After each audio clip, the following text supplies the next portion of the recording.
Following our previous couple of sessions on functions, periodicity, etc., where my objective was not to give you a very formal digression on functions, but to just let you know some basic terminology associated with functions, what a function is, and downright rudiments associated with functions and some properties related. Of course, we would have to bounce back to function with greater details down the line once I have covered monotonicity, maxima, minima. Once we learn to investigate functions, that's when I would have to come back to functions to introduce some more finesse associated with functions. But for the time being, the basic idea that has been imparted to you would suffice. Now, another notion that I'm going to introduce to you today is the following.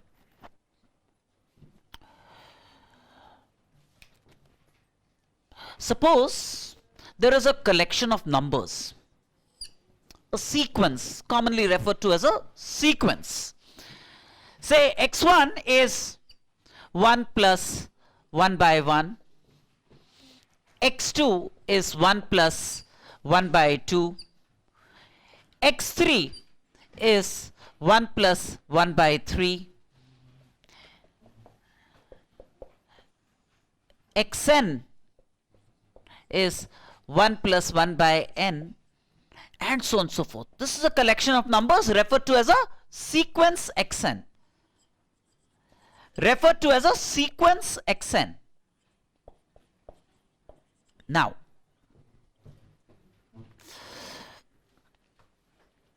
observe that as n becomes larger and larger and larger, 1 by n will become smaller and smaller and smaller.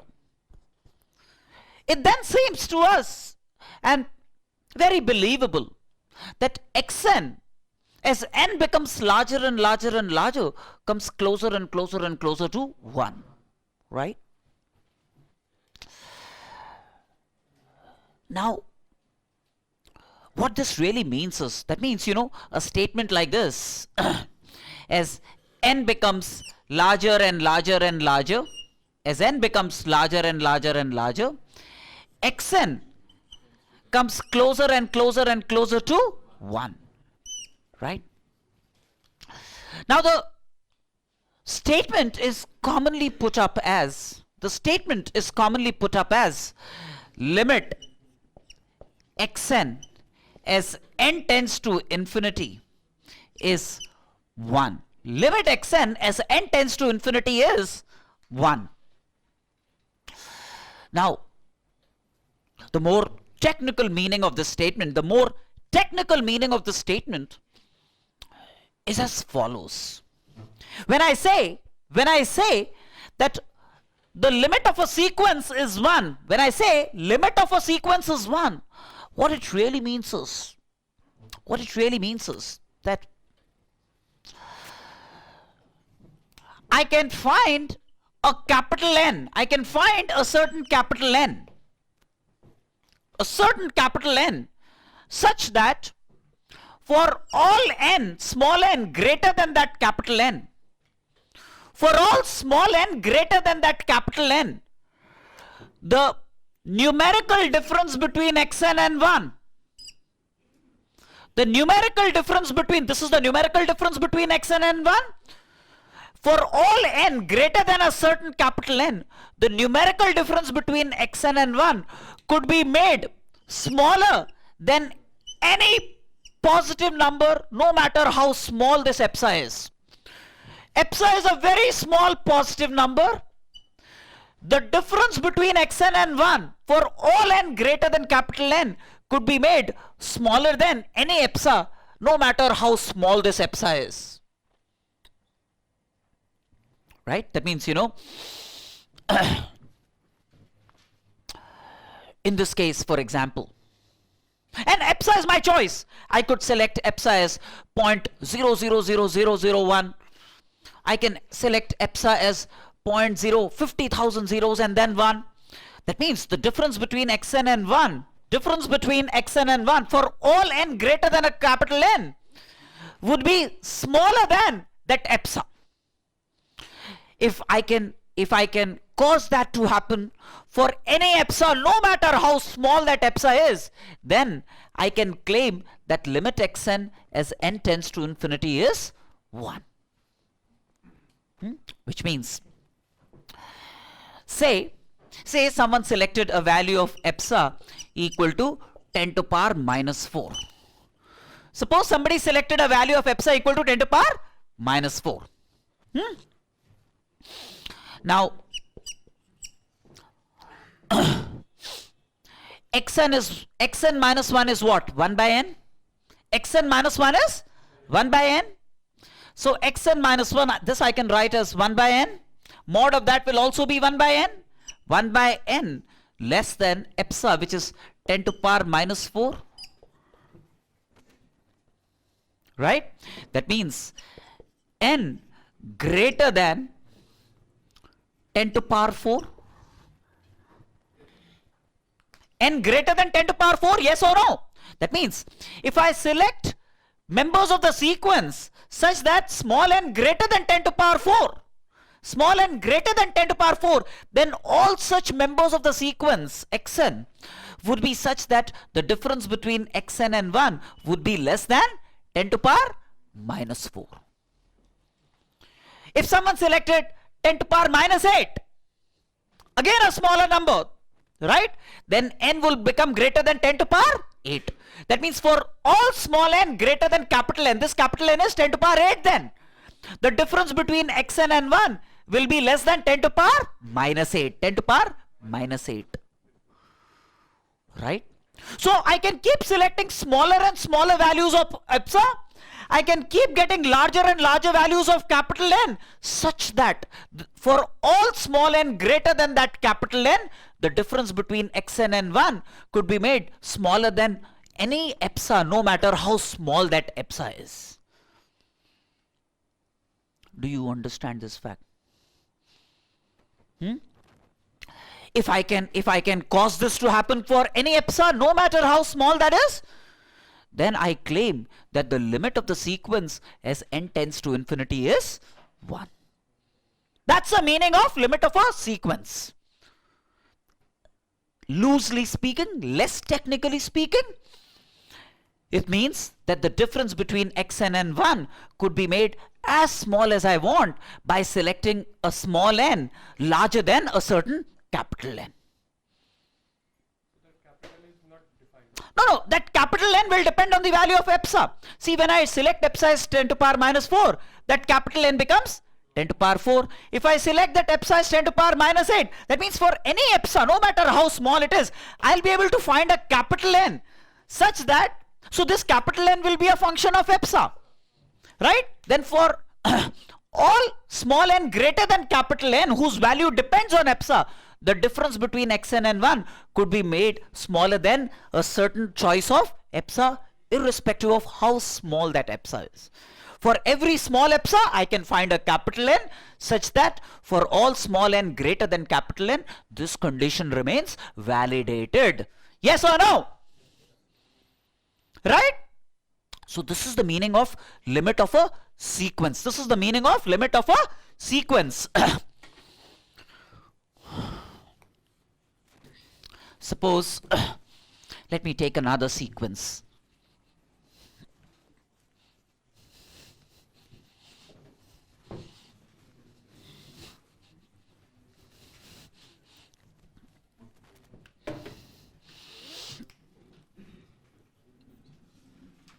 Suppose I have x1 as 1 minus 1 by 2, x2 as 1 plus 1 by 2 squared, x3 as 1 minus 1 by 2 cubed.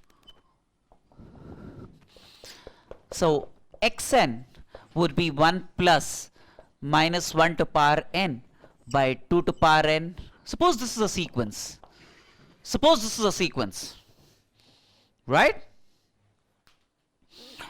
Now, prima facie, it does appear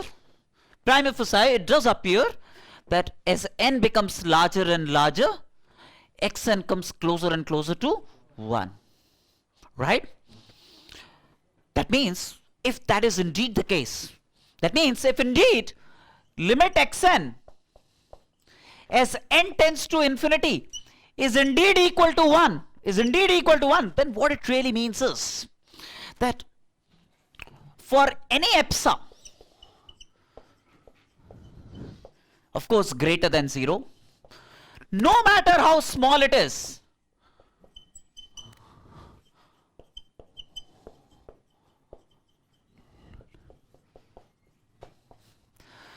one could find a capital N, such that for all n greater than capital N, the difference between xn and 1 could be made smaller than that choice of epsilon, right? And the value of capital N will depend on epsilon, how small I want to bring xn to 1, right? Say, which means now in this case, suppose somebody selected a certain value of epsilon, and you want to find suppose I can find a capital N such that for all small n greater than capital N, the difference between xn and 1 is smaller than that epsilon, then I can claim that limit of xn as n tends to infinity is 1, right? Now, in this case, what is xn minus 1?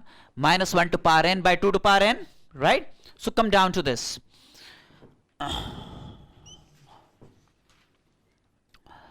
That modulus will eat up the minus 1 to power n.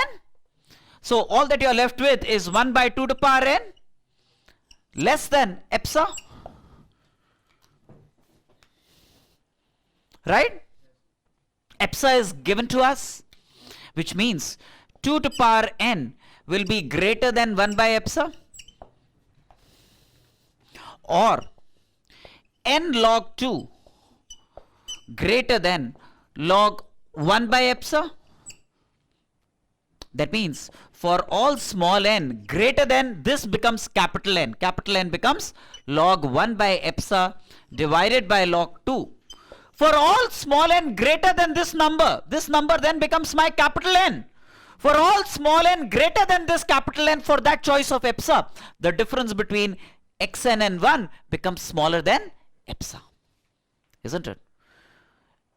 This becomes my capital N. If I select another value of capital epsilon, if I select yet another value of epsilon smaller than that, I'll get yet another value of capital N. But for all small n greater than capital N for a given epsilon, no matter how small it is, the numerical difference between xn and 1 could be made as small as I want. That's the conceptual meaning of limit of a sequence, right? Do you understand this then? Now, yeah, essentially what is it that but the point is epsilon should be made as small as you want. Is your choice. For every epsilon, no matter how small you choose, you will be able to find a capital N such that for all small n greater than capital N, the difference between xn and 1 is smaller than the choice of epsilon that you have made.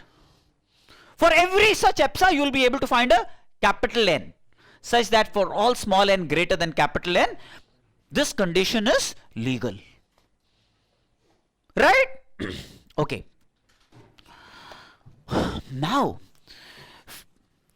from limit of a sequence, let me move to what is customarily referred to as limit of a function. Let's migrate to this. Once I have given you a warm-up on what limit of a sequence is, let me extend this idea to limit of a function. The most legal understanding of limit of a function.